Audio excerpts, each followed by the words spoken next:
Good afternoon, ladies and gentlemen. This is Daniel Estrelin. Thanks so much for joining us and welcome to Estrelin.media. We are living in an age when politics has become theater, economics has become magic, and religion has become ideology.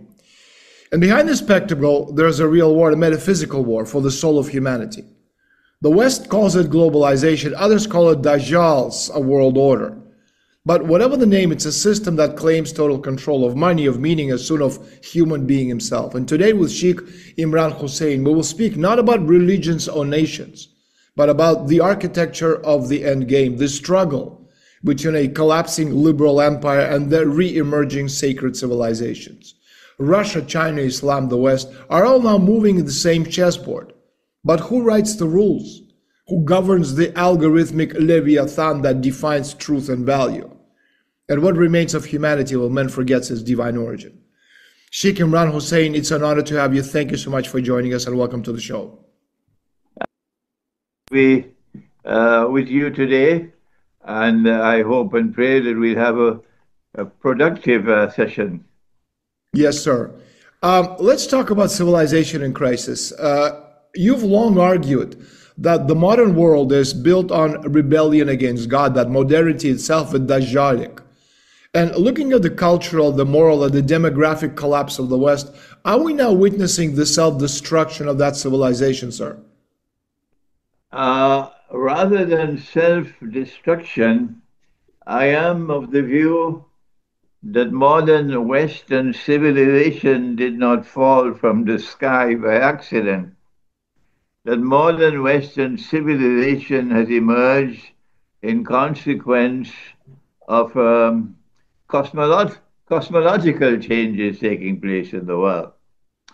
And that it has a particular mission to perform. And that mission is connected with Jerusalem and connected with Israel. And that's why we've seen modern Western civilization from the time it emerged out of the bowels of Western Christianity after the breakup of the Holy Roman Empire, the Byzantine Empire rather, and one part of that empire, one part of Constantinople left and went to Europe. And that was in the year 1054. And within 40 years of the emergence of that breakup, within 40 years, we see Western Christianity behaving in a very strange, unique way. That is, it begins to show a mysterious obsession with the Holy Land and with Jerusalem. And that obsession has lasted from 1054 until now. Within 40 years of the breakup of Constantinople, the Western world launched the Crusades in 1090, 40 years later. And we've seen that obsession with the Holy Land, with Israel, lasting all this time. And so I say that modern Western civilization did not happen by accident. That modern Western civilization came into being in order to fulfill a mission, and that is, number one, to liberate the Holy Land for the Jews. Number two, to bring the Jews back to the Holy Land, to Jerusalem, to reclaim it as their own. 2,000 years after the Lord God had expelled them and placed a ban on them, and they could never return, to reclaim Jerusalem as their own until a certain moment in time arrives. And that moment of time, of course, was the release of Gog and Magog into the world. But that's not a subject that secular scholarship is interested in. And then we see the birth of a state of Israel. Not only were the Jews brought back to Jerusalem to reclaim it as their own after 2,000 years, but a state of Israel is now born in the Holy Land 2,000 years after Holy Israel was destroyed by the Lord God. And now we see that holy state of Israel, or rather unholy state of Israel, because it's a bogus Israel, now flexing its muscles, where previously it was acting clandestinely, committing acts of state sponsored terrorism, emerging now in full daylight of history as a powerful state in the Middle East and seeking to establish its dominance over all other states around it, including Iran. And modern Western civilization, with Trump now leading it, is still faithfully supporting Israel, even with. Let me ask you about this. In geopolitical terms, Israel now sits at the center of every global flashpoint, from Gaza to artificial intelligence, defense technology. Is Israel still a geopolitical actor, or has it become a metaphysical instrument, the operational center, so to speak, of a global plan leading towards the final confrontation? Israel from day one has always been a metaphysical construct. It always had something cosmological attached to it. It was not something that was essentially secular. Israel wants to rule the world. Israel wants Jerusalem to become the center of the world. And when Israel has established Pax Judaica in succession to Pax Americana, which was itself in succession to Pax Britannica, then someone will stand up in Israel and declare, I am the Messiah. But every Muslim and every Christian knows that the Messiah was appointed by the Lord God, and he was Jesus, who is the son of a virgin woman. Only once in history did a virgin woman give birth to a child. It will never happen again. So there'll never be another Jesus, only once. And he is the Messiah. But when someone stands up in Jerusalem and declares, I am the Messiah, he would not be Jesus, the son of Mary. Our eschatology tells us that he will be the Antichrist, or we call him Dajjal, the false Messiah. And when he declares, I am the Messiah, he has fulfilled his mission. Modern Western civilization was created to help him fulfill his mission. You've said that modern Israel is not merely a political state, but a prophetic sign, the visible manifestation of Dajjal's final stage on earth. Many interpret this as a metaphor, others as a kind of a literal prophecy. So is the emergence of Israel in this exact historical moment the central sign that humanity has entered the final chapter of history? And if so, what follows?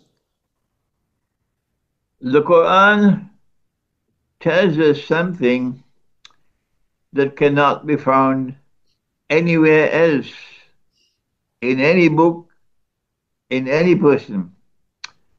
It speaks about Pharaoh, and Pharaoh's claim that he is God himself. That's what the Western world believes they are today. They are the Lord God themselves, and all of mankind must prostrate before them. They want to rule the world, and we must worship them. And whoever does not worship the West is considered to be a rebel state. So Korea is a rebel state, Iran is a rebel state, Venezuela is a rebel state, China is rebel, Russia is rebel. All those who refuse to bend their knees in submission to worship the West are rebels. This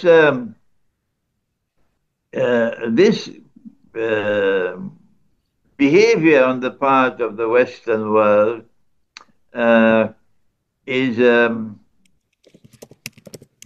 connected with its mission to ensure that Israel will not only be born, that Israel will not only survive all these years, that Israel will grow to become a powerful state, but that Israel will eventually replace the United States as a ruling state in the world. And so, yes, the answer is correct that we now see the end of history. When Pharaoh was drowning underneath the water, something happened. And he realized that he was not God. That one day Washington and London and Paris will also realize that they are not God. And he then declared, before he drowned, he then declared his faith in the God of the Israelite people. And that is what is waiting to occur in the Western world as well. The Quran then said that the Lord God spoke to Pharaoh and said to him, these are his words in the Quran. Oh, now, Pharaoh, now you declare your faith, and before this you were in arrogant and obstinate rebellion and committing atrocious injustice and oppression on earth. This day, Pharaoh, I, the Lord God, I have decided to preserve your physical body, so that when your physical body is discovered, when it resurfaces in history, it will be a momentous sign for mankind. That is what the Quran says. A momentous sign for a people to come after you. The Quran does not say anything more. The body of Pharaoh was discovered in 1897 or somewhere around there, and the Zionist movement was established at exactly that same time. And so now, what is the sign that the Lord God is speaking about? Because the body has been discovered and it has been positively identified to be the body of that Pharaoh who died by drowning.